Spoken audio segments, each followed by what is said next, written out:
حلو النهارده، حلو تحتاري فيه. ما تعرفيش بقى ده بسبوسه، بقلاوه، حاجه كده ميكس رهيب هيعجبك قوي قوي قوي.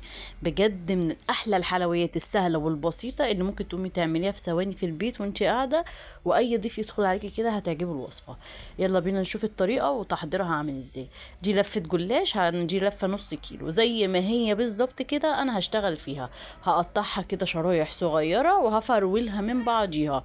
اهم حاجه اقطعيها بنفس التقطيعه ديت عشان هي الوصفه كلها بنفس الطريقه. بس هعملها كده اهوت وهفرولها كده من بعض، هفكها من بعضيها وهبدا اشتغل في الوصفه. هجيب صينيه وهبدا انزل بيها بالجلاش الاول عشان خاطر احط عليها بقيه المكونات زي ما انتم شايفين. ما فيهاش اي حاجه صعبه.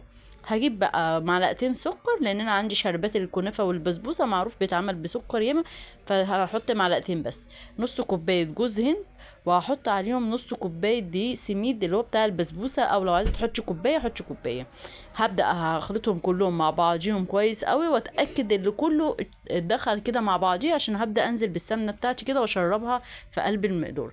هجيب بقى نص كوبايه سمنه تكون سايحه وهبدا كده افرولها بقى كلها في بعضيها، واتاكد تماما ان البسبوسه والبقلاوه وجوز الهند كله اتشرب معايا من السمنه. دي اهم خطوه في الخطوات كلها. طبعا هبدا بقى احطها كده في نفس الصينيه، مش هستخدم صينيه تانية خالص، كله في قلب الصينيه. هضغط عليها كده، او ممكن تحطي كيس تلاجة وصينيه تانية وتبداي تضغطي عليها ضغطه كامله عشان تتأكدي ان كله اتمسك مع بعضه في قلب الصينية. اكون طبعا مشغلة الفرن، وهبدأ برضو هحط بقى ايه، ربع كده ايه كوباية زبدة تانية فوق الوش عشان ادخلها بقى الفرن تاخد لون كده حلو، لون ذهبي حلو. وهبدأ اوريكم كمان وانا بحطها في الشربات وبقطعها بتبقى تحفة. هحط كده بقى ايه الشربات بقى بتاعي كده على الصينية زي ما انتوا شايفين. كل حاجة واضحة وبسيطة، ما فيهاش اي حاجة مش مكلفة. هتشرب معايا الشربات كله اللي انا عاملاه ده شربات بسبوسة كلنا عارفينه، بتاع البسبوسة والكنافة. شربات تقيل ويكون بارد والبسبوسه طالعه سخنه.